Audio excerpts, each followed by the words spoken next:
अस्सलाम वालेकुम। आज हम स्टार्ट करने जा रहे हैं एनालिसिस का फर्स्ट चैप्टर, जो कि है हमारे पास इलेक्ट्रोकेमिकल मेथड ऑफ एनालिसिस। सही है। इस चैप्टर के अंदर हम ये देखेंगे कि हमारे पास इलेक्ट्रोकेमिकल मेथड क्या होता है, इसकी डिफरेंट टाइप्स को स्टडी करेंगे और इसके अंदर डिफरेंट डिफरेंट हम स्टेप्स को स्टडी करके इसके इंस्ट्रूमेंटेशन और इसकी वर्किंग और एप्लीकेशन को भी डिस्कस करेंगे। सही है। तो सबसे पहले हम स्टार्ट करते हैं कि हमारे पास इलेक्ट्रोकेमिकल मेथड होता क्या है।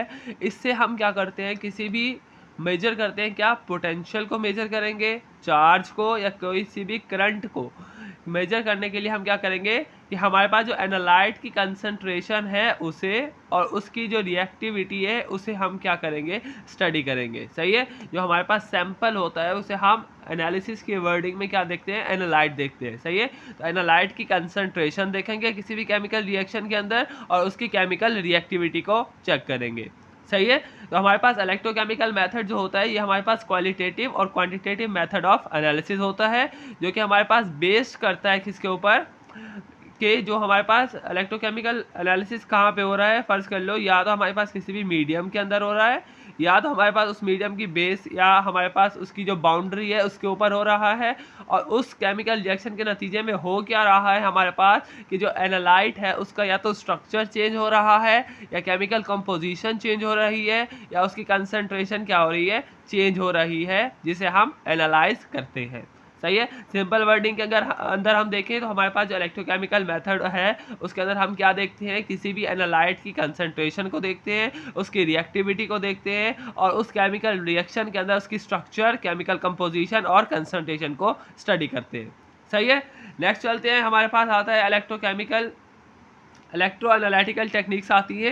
ये हमारे पास दो टाइप्स की होती है, या तो हमारे पास होगा इंटरफेशियल टेक्निक होती है, या हमारे पास बल्क टेक्निक होती है। सही है। अगर बल्क टेक्निक होती है तो उसके अंदर हमारे पास एक चीज़ को हम स्टडी करते हैं, वो क्या होता है, हमारे पास कंडक्टोमेट्री। सही है। अगर हमारे पास इंटरफेशियल टेक्निक है उसे हमने मजीद क्लासीफाई किया है किसके अंदर, स्टैटिक टेक्निक के अंदर, जिसके अंदर हमारे पास क्या आएगा, पोटेंशियोमेट्री, और हमारे पास आएगा डायनामिक टेक्निक, जिसके अंदर क्या आता है हमारे पास, constant current technique. Constant current technique को हमने फर्दर क्लासीफाई किया है किसके अंदर, कॉलोमेट्री और इलेक्ट्रोग्रेविमेट्री के अंदर। सही है। ये आपने याद करना है कि सिर्फ हमारे पास क्लासिफिकेशन आपको आनी चाहिए। नेक्स्ट आता है हमारे पास बल्क टेक्निक क्या होती है और इंटरफेशियल टेक्निक क्या होती है। बल्क टेक्निक के अंदर हम क्या मेजर करते हैं, property of a solution in a electrochemical cell. किसी भी सॉल्यूशन की हम क्या चेक करेंगे, प्रॉपर्टी चेक करेंगे, जो कि हमारे पास किसी भी केमिकल सेल के अंदर मौजूद है। सही है। इसकी एग्जांपल है हमारे पास measurement of solution conductivity which is proportional to the total concentration of dissolve ion. हम किसी भी अमाउंट ऑफ आयंस को चेक कर रहे हैं किसी भी सेल के अंदर, तो वो हमारे पास क्या आएगा, बल्क टेक्निक के अंदर आएगा। सही है। इंटरफेशियल टेक्निक क्या होता है, ये हमारे पास इसके अंदर हम पोटेंशियल, चार्ज और करंट को डिटेक्ट करते हैं depend on the species present in the interference between the electrode and the solution in which it seat. कि हमारे पास जो स्पीशी है, जो एनालाइट है, उसको चेक करेंगे with the help of charge, current या हमारे पास पोटेंशियल को यूज़ करते हुए। सही है। अब वो जो सैंपल है या स्पीशी है वो कहाँ पे प्रेजेंट है, या तो इंटरफेरेंस पे प्रेजेंट है, या हमारे पास इलेक्ट्रोड और सोल्यूशन के दरमियान क्या है, हमारे पास सिट है। सही है। इसकी आगे मैं आपको डायग्राम दिखाऊंगा, उससे आपको मजीद क्लैरिफाई होगा। सही है। एग्जाम्पल आता है हमारे पास, determine the pH using pH electrode. अब हमारे पास पीएच इलेक्ट्रोड जो है वो हमारे पास क्या है, एक हमारे पास क्या है, इंस्ट्रूमेंट है और एक इलेक्ट्रोड है, और उससे हम क्या यूज मेजर कर रहे हैं, पीएच मेजर कर रहे हैं। और वो जो जिस सोल्यूशन की पीएच मेजर कर रहे हैं वो हमारे पास किसके अंदर है, एक सेल के अंदर है। सही है। इसे हम क्या नाम देते हैं, इंटरफेशियल टेक्निक। नेक्स्ट आता है हमारे पास static technique and dynamic technique. Static technique क्या होती है कि जिसमें हमारे पास कोई भी करंट पास नहीं होगा एनालाइट सोल्यूशन के अंदर। सही है। इसकी जो हमारे पास एग्जांपल है वो क्या है, पोटेंशियोमेट्री है, जिसके अंदर हमारे पास क्या है, be measure the potential of an electrochemical cell under the static condition. Potentiometry के अंदर हम पोटेंशियल को मेजर करेंगे और करंट क्या होगा, हमारे पास कांस्टेंट होगा। नेक्स्ट आता है डायनामिक टेक्निक। डायनामिक टेक्निक के अंदर हमारे पास क्या होगा कि करंट फ्लो जो होता है एनालाइट सोल्यूशन के अंदर वो हमारे पास कंप्राइज होगा largest group of interfacial electrode और केमिकल टेक्निक के अंदर। सही है। यानी इसके अंदर जो हमारे पास करंट फ्लो है वो होगा किसके अंदर, एनालाइट सोल्यूशन के अंदर, या हमारे पास जो सैंपल है उसके अंदर से।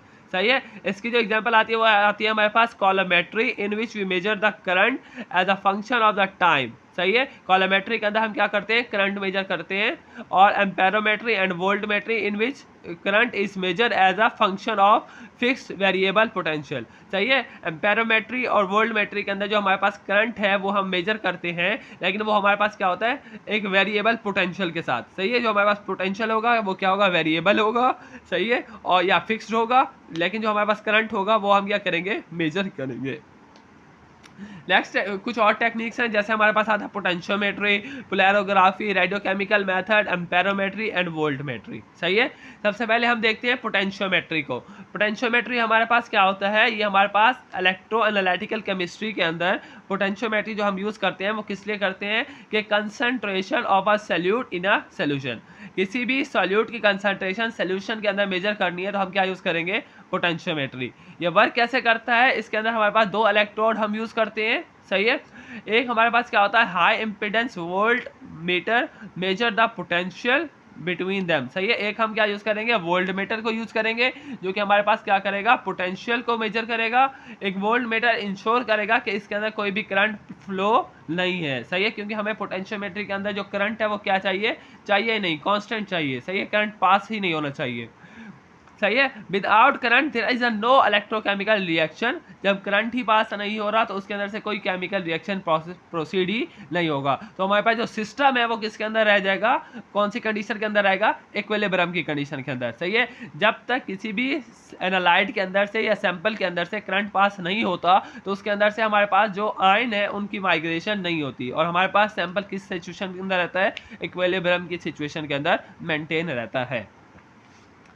नेक्स्ट आता है हमारे पास इंस्ट्रूमेंटेशन। इंस्ट्रूमेंटेशन के अंदर हमारे पास तीन तरह के इलेक्ट्रोड हम यूज़ करते हैं। एक आता है रेफरेंस इलेक्ट्रोड, एक आता है इंडिकेटर इलेक्ट्रोड, एक आता है पोटेंशियल मेजरिंग डिवाइस। सही है। IUPAC के अंदर हमारे पास जो रेफरेंस इलेक्ट्रोड है वो हमारे पास किस साइड पे रहेगा, लेफ्ट हैंड साइड के ऊपर, और जो इंडिकेटर इलेक्ट्रोड है वो कौन सी साइड पे रहेगा, राइट हैंड साइड के ऊपर।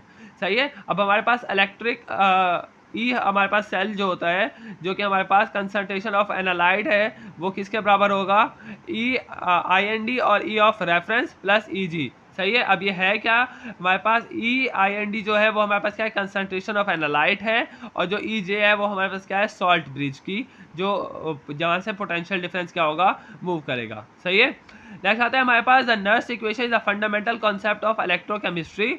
अब जो हम यहाँ पे नर्स इक्वेशन यूज कर रहे हैं वो हमारे पास क्या है, फंडामेंटल कॉन्सेप्ट है। सही है। जिसके अंदर हमारे पास क्या होता है, relating the potential of an electrode to the concentration of the reactant and product.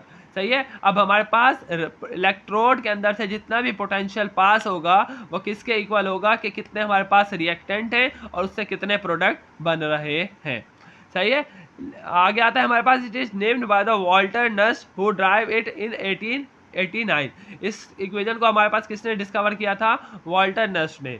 यहाँ पे हमारे पास इक्वेशन है E = E0 RT upon NF IN, और यहाँ पे क्या है हमारे पास ब्रैकेट के अंदर Q। अब E क्या है हमारे पास, इलेक्ट्रोड पोटेंशियल है जो कि वोल्ट के अंदर हम लेते हैं। E0 क्या है हमारे पास, स्टैंडर्ड इलेक्ट्रोड पोटेंशियल है जो कि हम वोल्ट के अंदर मेजर करते हैं। R क्या है हमारे पास, गैस कांस्टेंट है जिसकी वैल्यू ये हमारे पास ये है। T हमारे पास टेम्परेचर है। N क्या है, number of moles, number of electron या मोल्स जो कि हमारे पास ट्रांसफर होंगे। F क्या है हमारे पास, फ्राइडे कांस्टेंट है जिसकी वैल्यू ये होती है। सही है। और Q क्या है हमारे पास, रिएक्शन कोएफिशिएंट है जो कि हमारे पास क्या होता है, ratio of product to the reactant, कितने प्रोडक्ट बन रहे हैं और उसके कितने रिएक्टेंट हमने यूज़ किए थे।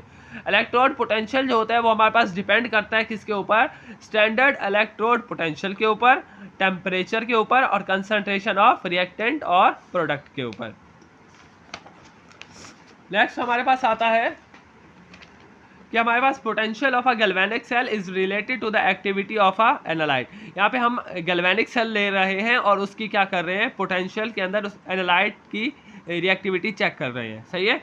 ओनली विया proper calibration of the system with the solution of the known concentration we can determine the concentration of analyte। सबसे पहले आपको पता होना चाहिए कि हमारे पास जो सिस्टम है वो हमारे पास कैसा होना चाहिए, कैलिब्रेटेड सिस्टम होना चाहिए। सही है। और जो हमारे पास सोल्यूशन है उसकी कंसंट्रेशन क्या होनी चाहिए, नाउन होनी चाहिए। सही है। ताकि हम हमारे पास जो एनालाइट है उसकी कंसंट्रेशन हम क्या कर सके, मेजर कर सके। सही है। अब ये हमारे पास क्या है, सॉल्ट ब्रिज है। यहाँ पे हमारे पास दो इलेक्ट्रोड लगे हुए हैं और इलेक्ट्रोड के अंदर यहाँ पे हमारे हमारे पास सैंपल होता है किस फॉर्म के अंदर, सोल्यूशन फॉर्म के अंदर। सही है, ये पोटेंशियोमीटर है, ये सॉल्ट ब्रिज है, ये रेफरेंस इलेक्ट्रोड है, ये इंडिकेटर इलेक्ट्रोड है, जो कि एक राइट साइड पे और एक लेफ्ट साइड पे। सही है, नेक्स्ट लेक्चर के अंदर हम रेफरेंस इलेक्ट्रोड से आगे प्रोसीड करेंगे।